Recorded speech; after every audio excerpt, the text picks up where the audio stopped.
18, John Brinkley recording Carol Knight on another wonderful opportunity for speaking abilities.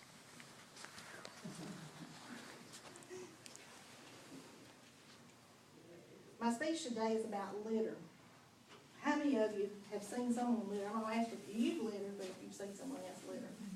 It's all around us, isn't it? It's a personal decision whether you want to litter or whether you don't want to litter, or whether you do or you do not. It's also a criminal offense punished by fines and community service. How many of you pick it up when you see it, if you're able to? Good, well, right along with you guys. Litter is not also unsightly, it's also unhealthy.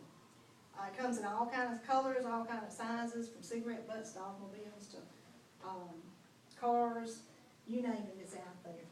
The study here is from P. Wesley Schultz, California State University, Stephen R. Raines, Environmental Research Planning. And the breakdown percentages of litter is, vehicle litter is 1.5%, construction is 2.6%, tobacco is 37.7%, which was surprising to me, that tobacco products is a lot of litter that we see. Organic was 4.2, metal was 5.8, glass was 4.5, and plastic was 19.3. Paper was 2.9, and others was 2.5. So 52% of the litter we find on the highways is put there by motorists. And 40% of those is residential is less than the highways.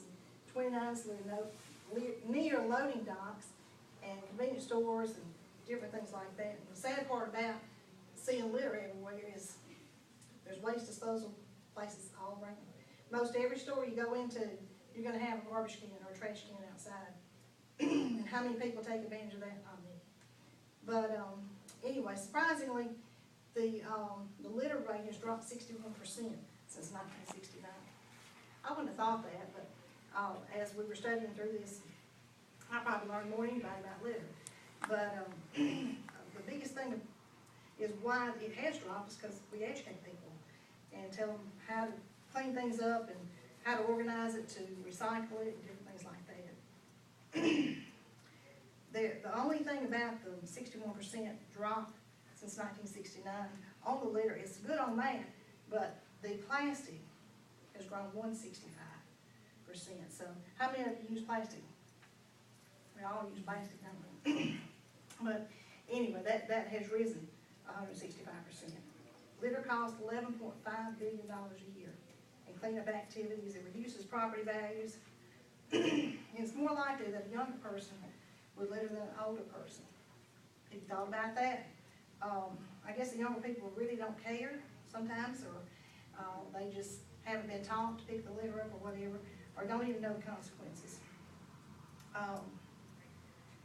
Who can prevent litter? You and I can. We are the source of the litter that's here in America. Now, the one thing that brings on more litter is litter itself.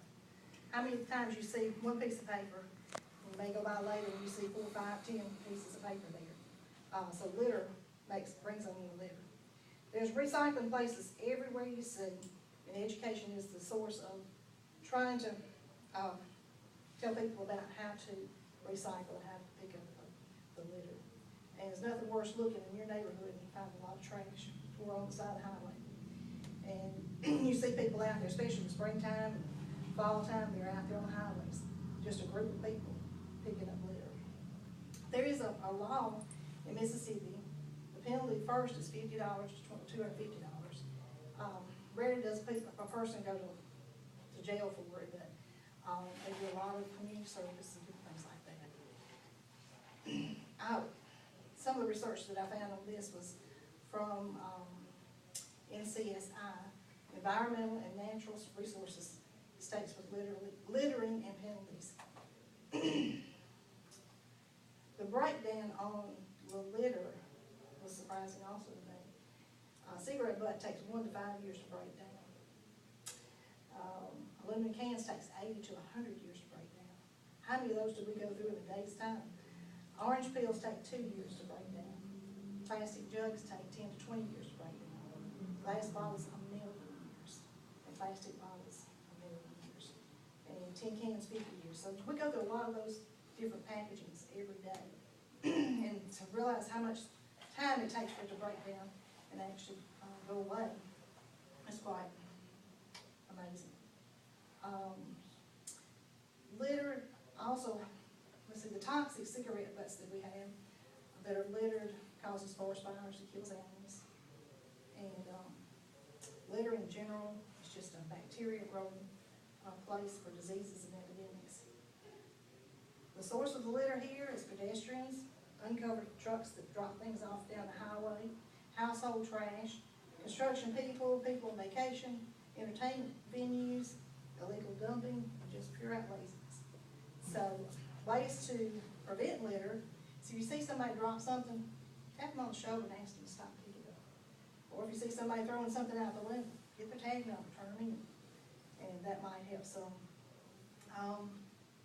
Always follow the guidelines when you are discarding pesticides and paints and chemicals and gas and metal waste and things like that.